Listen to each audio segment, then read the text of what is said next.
दोस्तों से प्यार किया, दुश्मनों से बदला लिया, जो भी किया हमने किया शान से, शान से।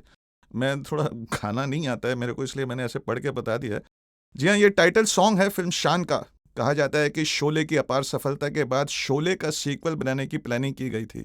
शोले पार्ट 2, यानी जहाँ शोले की कहानी खत्म होती है वहाँ से आगे। जब जयदेव दुनिया छोड़ चुका है और वीरू बसंती को लेकर आगे की ज़िंदगी शुरू करता है। अगर शोले पार्ट 2 बन जाती तो यकीनन वो हिंदी सिनेमा का माइलस्टोन होती। एक तो वो हिंदी सिनेमा की पहली सीक्वल होती। इससे पहले हिंदी सिनेमा में कभी सीक्वल नहीं बना था।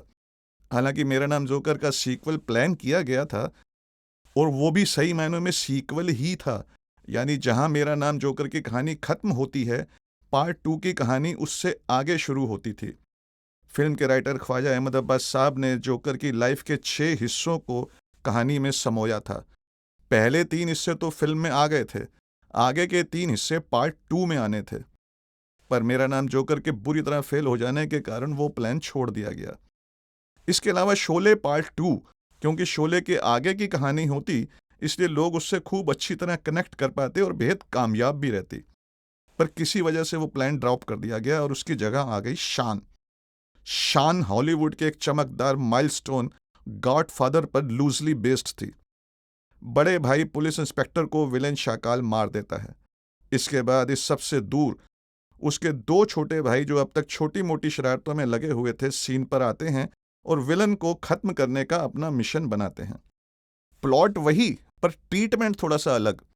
शान में गॉडफादर के कुछ सीन भी उतारे गए थे, यानी चोरी की शान से, खराब असेंबलिंग की शान से। फिल्म का विलेन शाकाल इंस्पायर्ड था जेम्स बॉन्ड की फिल्मों से। आमतौर से आज के समय में यूट्यूब पर बहुत सारे वीडियो आ रहे हैं जिनमें यह बात की जाती है कि शान क्यों फ्लॉप हुई, उसमें क्या कमी थी। जी हाँ, शान बड़ी शान से बनाई गई थी, शान से रिलीज की गई थी, जबरदस्त टैगलाइन के साथ, the greatest show on earth. हालांकि ये टैगलाइन भी हॉलीवुड की ही एक फिल्म से ली गई थी। सिनेमा हॉल पर जो पोस्टर लगे थे बेहद शानदार, शान से भरे पोस्टर, ऐसा कि देखते ही इंसान दहल जाए।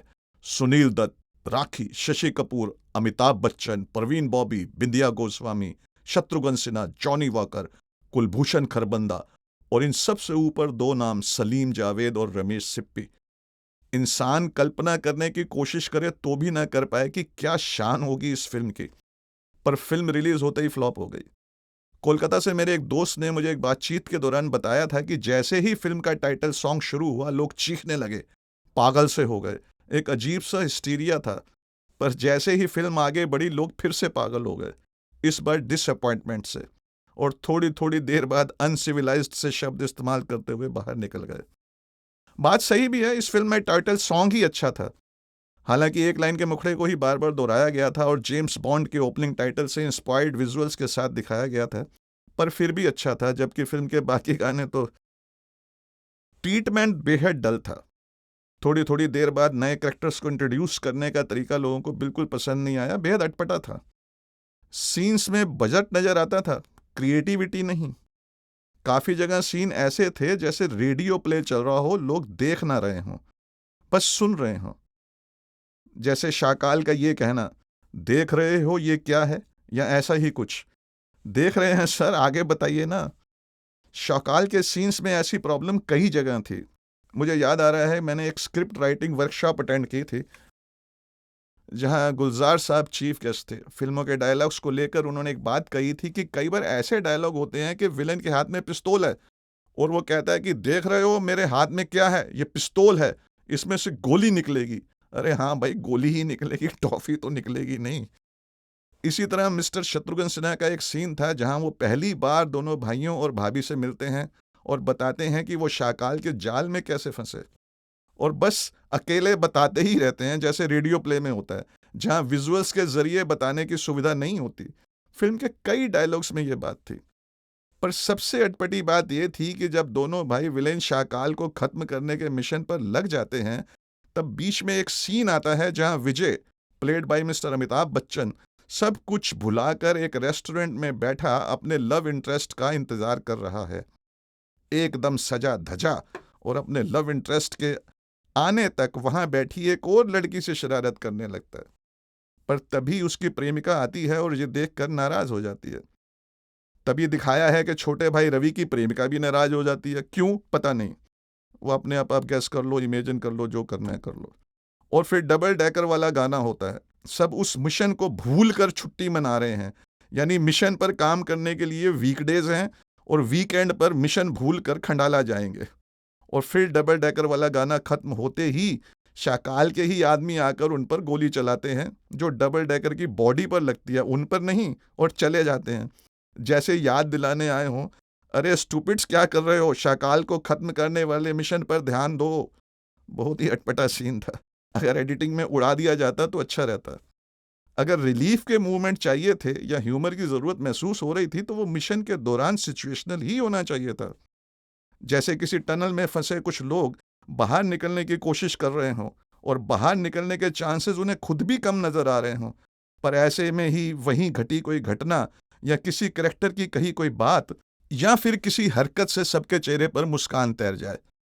अच्छा, उसमें एक अटपटापन और भी था फिल्म की डबिंग को लेकर।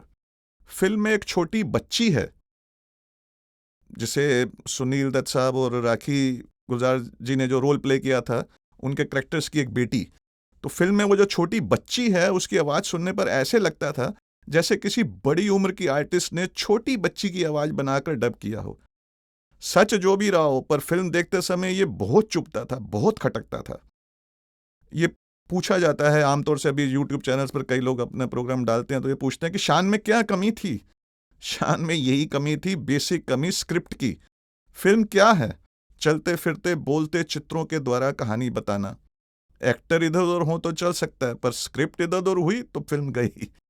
और इस तरह गॉडफादर के प्लॉट पर लूजली बेस्ड शान फ्लॉप हो गई।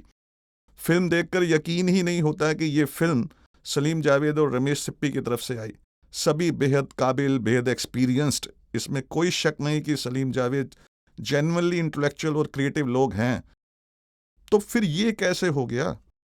दुनिया में बहुत सी बातें ऐसे होती हैं जिन्हें एक्सप्लेन नहीं किया जा सकता, और ये भी उन्हीं में से है। गॉडफादर के प्लॉट पर बेस्ड हिंदी में कई फिल्में बनी हैं और ज्यादातर बेहद कामयाब रही हैं। अगर आपको उनके नाम याद आ रहे हैं तो कमेंट में लिखकर बताएं। प्लॉट समझ गए हैं ना? एक रुतबे वाले आदमी का एम्पायर चल रहा है, पर उसका एक दुश्मन उसे खत्म करना चाहता है, उस पर हमला करता है। वो उसमें या तो मारा जाता है या मरने की हालत में पहुंच जाता है। विदेश में पढ़ रहे उसके बेटे को जब ये पता चलता है तो वो अपने देश वापस आता है।